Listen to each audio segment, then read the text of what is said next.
Well, that's an excellent question, Jason. Do you want the short answer or the long answer? Let's do the short one. Okay. Our buyer is so smart. Let's give them a truthful one. Okay. I'm Ted Cook. This is my younger but older looking brother Jason. We're with reallycheapfloors.com, and today is our next episode of answering the questions that you, our consumers, send in as intelligently and politely as we can. Yeah? Yeah. All right, next question. When laying LVP, do you need expansion gaps? Yes. To tell you, if you're not familiar with this gig, Jason installed for about 20 years, and he knows a lot more about installation issues than I do, so I typically defer to those. It's not because he's smarter than me, it's just because I've done it. He's done it. Yeah. Right. So I'm sorry I interrupted you. Yeah, you want to leave expansion gaps with anything, which LVP really doesn't move, but if I put it tight against both walls, I'm putting pressure on it. Well, undue pressure, but it's still, and so the answer would be yes. Leave expansion around everything. Almost every material in the world expands or contracts with Somewhat. changes in moisture and temperature, okay? So it's going to have trim around the outside. Leave your expansion joint. Okay. All right, how long are the boards in cabin grade Winchester collection?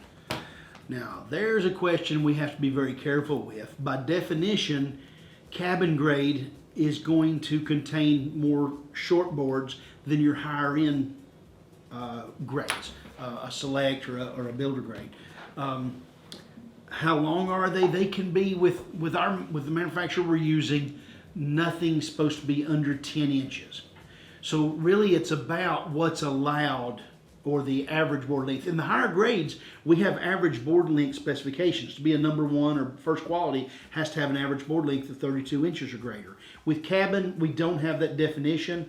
Suffice it to say, you will have a lot of shorter boards, but most of our products on our website will have a picture of an open box. Look at those open boxes, okay? Because those will be very representative. Another thing is, what impact will those short boards have on the finished product? If you're in a dark stained floor, you don't have a lot of contrast between boards, and those short boards don't jump out at you. Honestly, it doesn't make much difference. If you're looking at a red oak natural or a hickory natural, then yes, you're going to see a great deal of contrast, and it'll be more apparent. But you get more color. Get more color, which is what a lot of people want in a cabin grade floor. Now, the one exception that I think that takes away from it is the wider a board is, the shorter the boards look. And we've seen that in some of our 6 and 7 inch engineereds, where even in first quality, the boards appear short. And it's a visual thing, but the whole floor is a visual thing. So keep in mind, as you go wider, the shorts are going to look shorter than they actually are. Yeah, blocky. Okay, Jason, how important is thickness in an engineered floor? I like the half-inch engineers. Just gives you a stronger floor, much easier to install. You don't have to go out and buy a special nailer for half-inch, which you do for 3/8. I didn't know that. Yeah, Can't you say nailer? for 3/8. I didn't know that. No, but you can use the same nailer that you use on half-inch or 3/4 solid. Just takes a different plate on the bottom. Plus, with half-inch, you get a much thicker top layer. I just think the half-inch is a whole lot better floor. And it takes us to our next question. Who makes the best engineered hardwood flooring? And then I see the next question down is, how is engineered flooring, or how is an engineered hardwood floor made? We're going to go ahead and stick a couple of those together, all right? Engineered floors are made of plies of wood. As a general rule, the more plies you have, the better the floor is going to be. Who makes the best engineered hardwood flooring? To me, it's a no-brainer. I think Somerset makes the best engineered floor that there is. A lot of that is because Somerset doesn't make floors for box stores. And I'm not just kicking a box store under the bus here, throwing them under the bus, but they always want to be the cheapest. And the way you get to be the cheapest is you take away features. That's just the way it works. So when you take away features, you can't be the best and the cheapest. It doesn't work that way. Never has, and it never will. Somerset is only sold through distributors, and then on to retail. So that's where your higher end customers are, and they want that better material. So they're not always the most expensive, but Somerset will always be the best. All of their cores are made with hardwood, and that sounds like a given, but it's not. Some of your lower end engineered floors, they'll use soft wood on the core, especially the imported stuff. You drop something on it, it puts a big dent in it. And it's because when they made that core, they wanted to save money. Okay, engineered floors, I don't recommend buying a cheap made engineered floor because they dent. There's lots of problems you can have with them. Now you can buy our Somerset cabin grader or Blue Label floors. You can get them down $1.29, $1.39 range. Yeah, they're shorter boards. They have more contrast. They have more color, but they're still an 8-ply hardwood core. Another feature that's huge and engineered, when they cut the veneer for a hardwood floor, they usually peel the log. Okay, it's called a rotary peel. They go all the way around that log, and what that does is it gets a high yield. So higher yield means it costs less. But when you look at a regular solid hardwood floor, it's not cut like that. It's called face sawn. Okay, they cut it one direction, cutting slabs across the face of that board. In Somerset's engineered, all of their veneers are face sawn. Yes, it costs a lot more. There's less yield. There's more waste. But their engineers look just like their solids. When you put down a 5-inch solid and a 5-inch engineered, you can't tell the difference. You'll hear people say, "Oh, I can tell the difference." No, you can't. Okay, if they're between a Somerset engineered and solid, you can't, because it's face sawn. Look is the same. You can't see any deeper down in that floor than I can, and I assure you, I can't tell the difference. So, how is an engineered floor made? It's made with a veneer on top, and then anywhere from 1 to 7 layers, alternating the direction between the layers. That increases the stability. After the floor is made, they mill it, put the tongue groove on it, run it down the line. Usually there'll be about 10 stations on a line. They sand it, they apply finish, they sand it, they put a little more finish, they UV cure it, they put aluminum oxide on it, they put a stain on it. All these different steps go through, and then when it comes out the other end, they grade it. Somerset makes 3 different grades. They make the Blue Label, they make the Builder grade, and they make the First Quality. We're fortunate enough to be able to offer all 3 of them. It just depends on, is it money you want to save? Do you want longer boards? Do you want a warranty? Each of the 3 products is meant to satisfy a different customer. All right, that was good. Thanks. All right, hey, What? How long's reallycheapfloors.com been in business? Well, that's a good question. We started, as we said in an earlier video, our mom and dad bought the store from my aunt and uncle in 1973, almost 50 years ago. He was 3, I was 5. I know I'm older. It doesn't look like it, but I really am. Both of us have worked in the store almost our entire life so far. We started back after the recession of 2008. It hit both of us pretty hard and it hurt our business. And we thought, well, maybe there's enough business out there using the contacts that we have in the flooring business. Maybe we can sell some seconds. We started off selling a lot of seconds and really, really low graded stuff. That was 10 years ago, I think, that we started with the website and things. And since then, we've expanded into different grades of wood. We do a lot of overstocks. This morning I bought 50,000 feet of a discontinued product. It was a Lowe's product. Lowe's discontinued it. The manufacturer's sitting on all the stock. They said, "What are we supposed to do with it?" Well, send it over here. I'll see what I can do with it. So we have different relationships with different companies across the U.S., and we help them move their material. I'm happy to say that we've been very successful. We've been blessed. We have locations in 3 different states now and about 35 employees. We sell a lot of material. We're blessed. Okay, here you go. Some people think we have locations in LA, Seattle, and Dallas. Do you want to explain what them are? Yes. What we've done here with this new LVP program is we've partnered with Shaw Industry. Shaw Industry, largest flooring manufacturer in the world, okay? And anytime you do a partnership, you want to go to somebody that has strengths that match up well with your weaknesses, and their weaknesses match up with our strengths. Shaw has distribution centers all over the U.S. They have great products. We have a great business. So we sat down just some time ago and we hammered out a deal where we use their distribution centers, 10 of them scattered around the United States, for certain products. So those locations are representative of a partnership between us and Shaw. And what you can do is any of the products that we show in those locations, you can buy them today, and in most cases, pick them up today. It's a great deal. Shaw is just a wonderful partner to work with, especially when you look at the LVP business nationwide. There's very little brand recognition out there. There's no reputations. You know, they'll put these big warranties on them, but who's going to honor that warranty? You know, it's some importer that you've never heard of that's selling to that company. We love dealing with Shaw and Cortec because they're going to be there. When I get a warranty from Shaw, I know it means something. And it not only means something to me, but it means something to you. And that's why we have those locations scattered around the United States. Good answer. Thanks. All right. How important are hardwood flooring warranties? I think they're a joke. I do too. What can happen to a wood floor?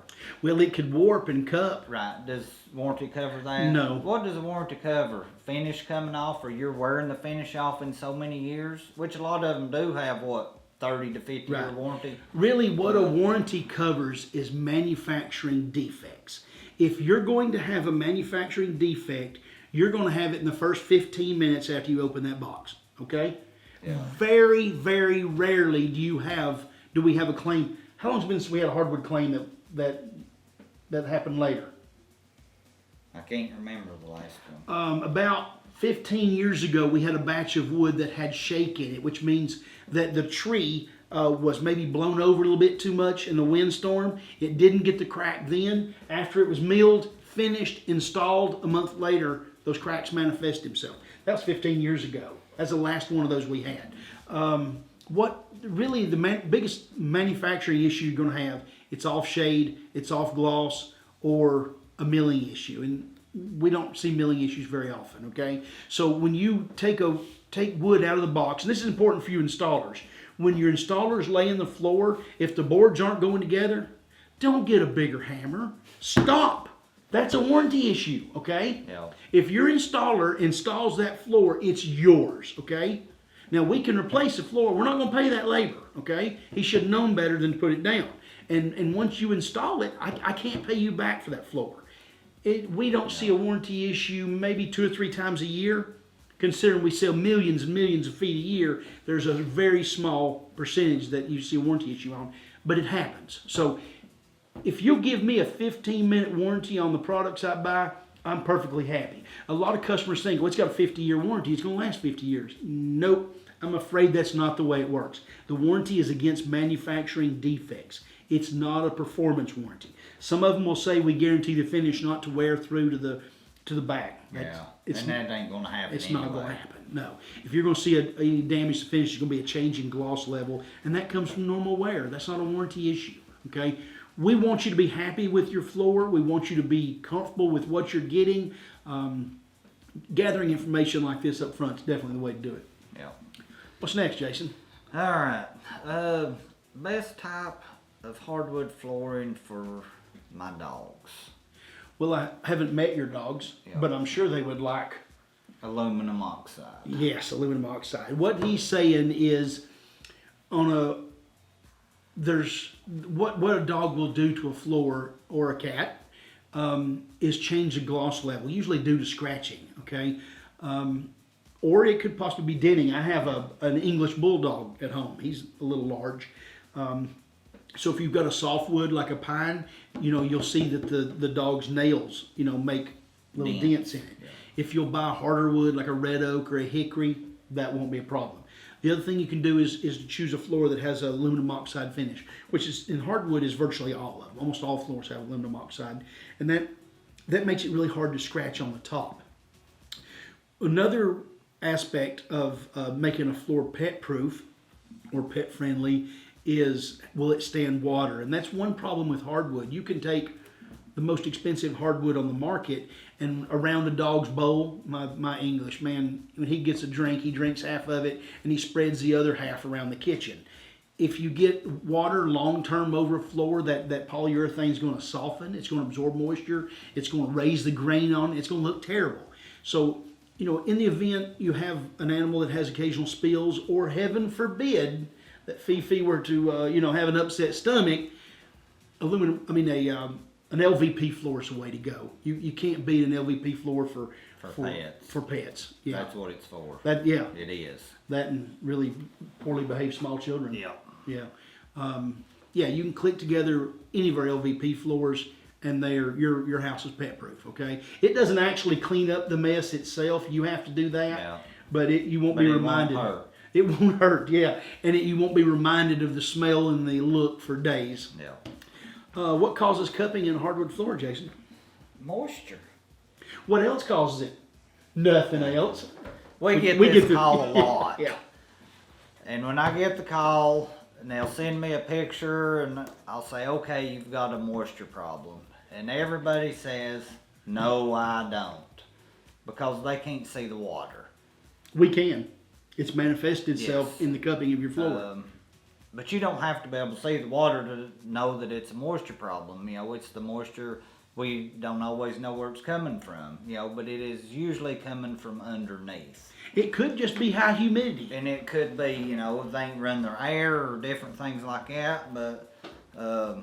that's the only thing that causes cupping. And there's just a lot of places, if you get it, you have to look, is your plastic under the house?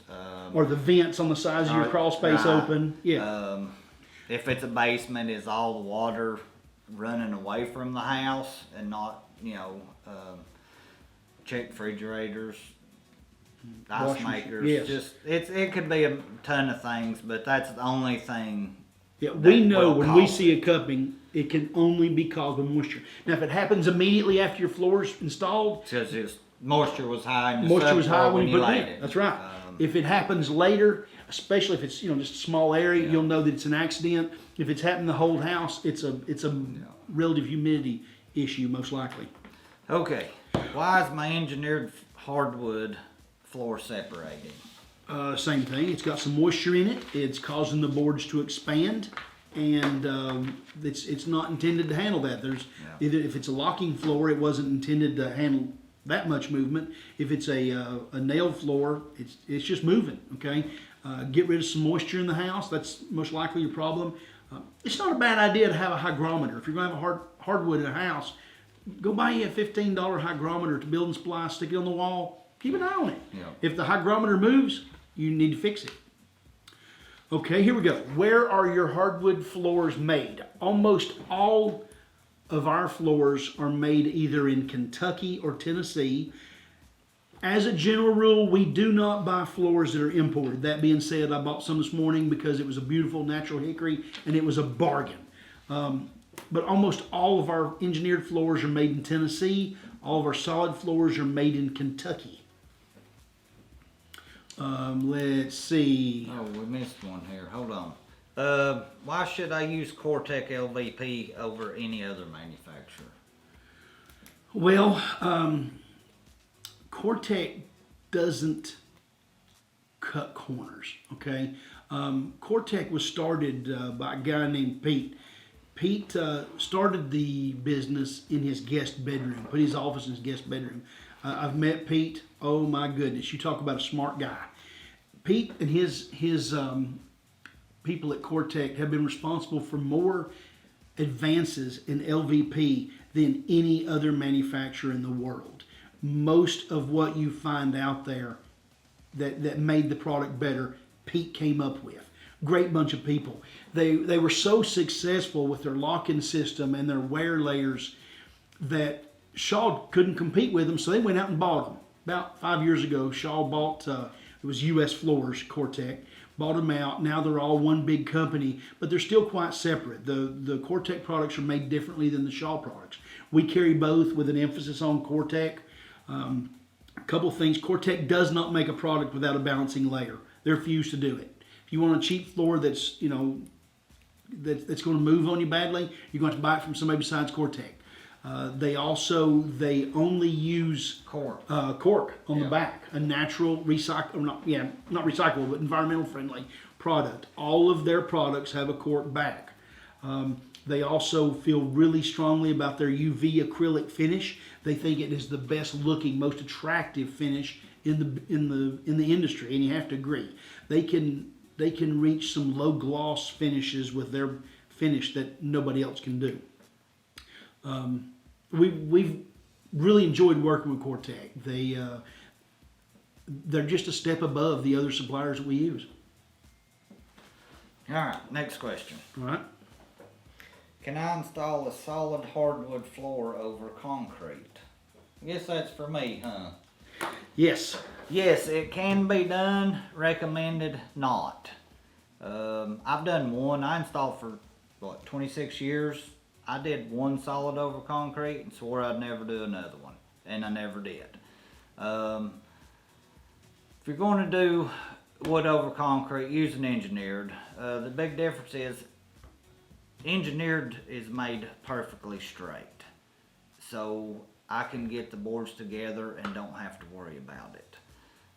When they make solid wood, it's straight, but it always Doesn't stay that way. It doesn't stay that way. You'll have a little bow one way or another, or an end joint may stick out a little bit, and that's why we nail them. Because when we nail them, we can knock them in. Well, when we're gluing it, we can't just knock it in there and that glue hold it. It has to go in there until that glue dries. So it can be done, but we don't recommend it. Another thing that can happen is when a wood, you can't control the moisture as well on concrete you can wood. You don't have that moisture barrier under there. So as that wood, if it gains some moisture and expands, sometimes the glue has to let go. Now there are some glues made that you can get, they're like half rubber and half glue. They're very expensive, and those glues allow expansion, contraction. But so many times I think I've looked at 2 floors, solid wood floors that were glued down. Both of them had problems. And the glues are going to cost you as much as the floor. Yes, yeah, it's expensive. All right, Jason, what's better for the installation of engineered hardwood over concrete, gluing or floating? I like gluing. It's just solid. We don't get any hollow sound under there. It just sounds better, and I think it walks better. So why do they make floating floors? And what application would you float a floor?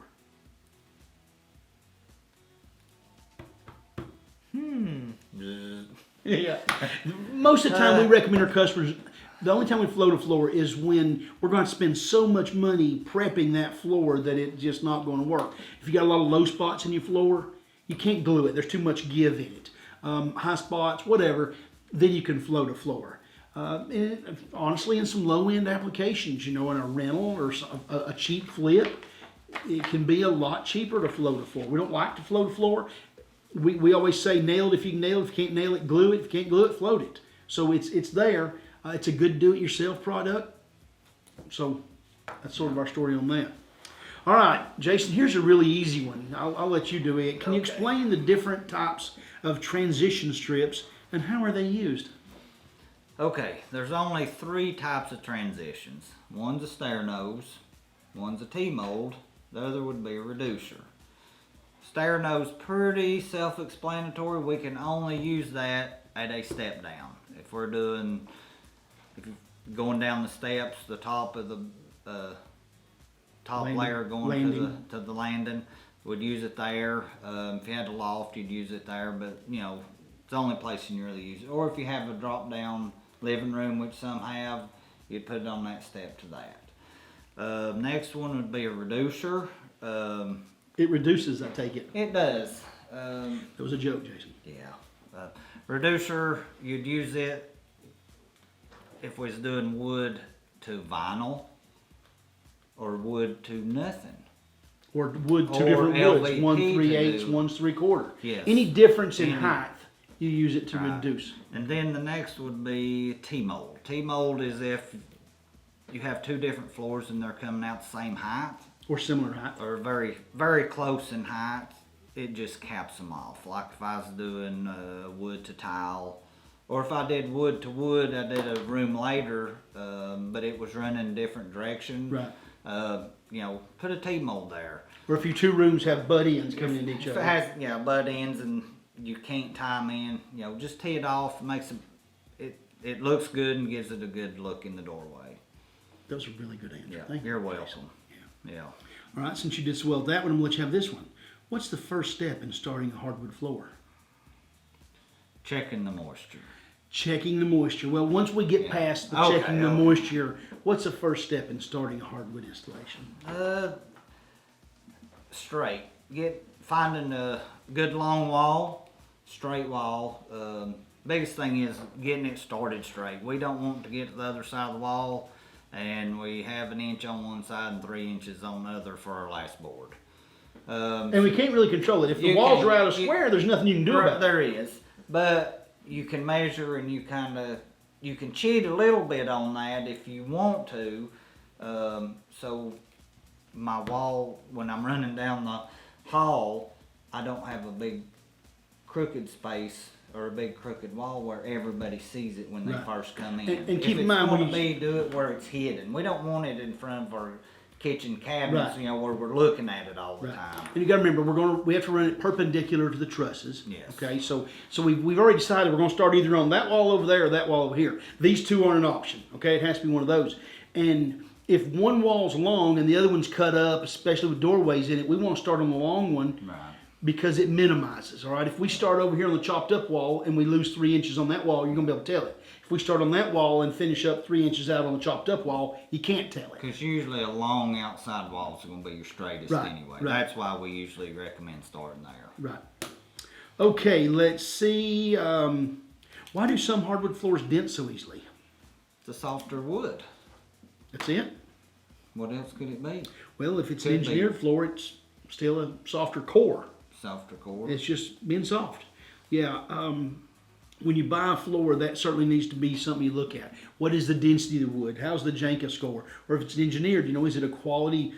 Is it a 2-ply, 4-ply, 5-ply, 8-ply, whatever? The more plies, typically, the better materials you're going to get. Let's see here. Something else, though, maybe it doesn't really affect how easily it dents, but how easy it is to tell it. Your hand scrape floors, other floors that are distressed. If you buy a hand scrape floor later, when you get a dent in it, can you tell it? Probably not. It came pre-dented. So floors with distressing or texture tend to show dents less easily. All right, here's a good question. Is all that inventory you have listed really yours, or are you just ordering it when you sell it? Almost all the inventory you see on my website, we have bought it, okay? We will make deals with manufacturers. Every manufacturer is different. Some of them, we have deals where we buy all of the cabin grade that they make. We don't call them once a week and ask them what they have. It just goes on a truck. We find out what it is when it gets here. Other companies, maybe we buy their returns, like the old Armstrong Bruce floors. We buy all of the engineered returns they get. So once a month, a truckload shows up here and we unload it. We find out what's on it when we unload it. And those materials are usually here in the Murphy store. As a note there, those returns are almost always where the husband evidently went and picked it out and he got home and the wife said, you're not in charge of decorating, take that back. Because we get them, there's nothing wrong with them. The boxes aren't even opened. If you get one that's got 10 open boxes, you know that maybe it has a defect. No. So we check it, we check the specs, we measure it, find out if it's truly a second or not. 95% of the time, there's nothing wrong with these floors. But yes, almost all the material we have is in our warehouses. The only exceptions are a couple of manufacturers we have deals with where we'll bring in material, but we can also order more of it because they're making it all the time, and we'll send it to a warehouse somewhere. So we won't own that, but we'll have more of it in our warehouse. Why is our hardwood so much cheaper than any other dealers? Well, that's an excellent question, Jason. Do you want the short answer or the long answer? Let's do the short one. Okay. Our buyer is so smart. Let's give them a truthful one. Okay. Well, it depends on, we have different deals with different, I really like our buyer's really smart and good looking answer, but we have different deals with different manufacturers. Every one of them is different. One supplier might sell only through distributors, therefore they don't have a promotional goods department. So they can choose to let that material stack up and sell a little bit at a time, or they can just sell it all to me. So we have a deal with one manufacturer. As soon as they make a cabin grade floor, it goes on a truck, it shows up here. We get 2 truckloads a week, 15,800 feet each truck, and we find out what's on that truck when it comes off the truck, okay? So you got to figure that's going to be a cheaper way to buy it. And what that does, it allows us, by offering the convenience to them and the quick turnover, I buy it as cheap as it can be bought, and then I can offer great deals over to our customers. Other manufacturers are different, like Bruce. Bruce, I buy all Bruce's returns. So if you return something to a box store, chances are it's going to wind up here. Same deal. We unload the truck and we find out what's on the truck when we unload it.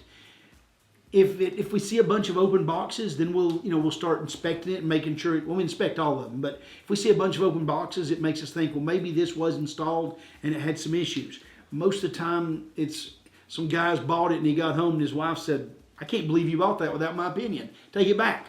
And it comes here. We like that. So it'll allow us, we can sell those products for 25 to 30 cents on the dollar. One of the really interesting parts about our business is because we have these deals with these manufacturers, we have to keep material moving. When you're looking at the first quality stuff that's at Home Depot or at your local retailer, everything, each part of the process, there's a markup on it. Manufacturer makes it, he marks it up. He sells it to the dealer or distributor. They mark it up, they sell it to the customer. It's not like that in promotional goods business. It's all about supply and demand. When there's a lot of material on the market, the prices come down, okay? And when my inventory gets too high, prices come down. Doesn't matter what we have in it.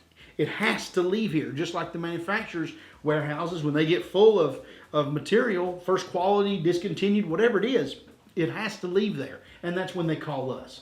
So we do make deals with the manufacturer. If we're buying a running line product, we'll promise not to sell it under their name. So you'll see a lot of private labels here. And that's just to keep, the local mom and pop stores or a box store from getting upset and yelling at somebody like Shaw or Mohawk because we're selling it so cheap. So a lot of our products you'll have a hard time finding online. We just do that as a courtesy to our suppliers.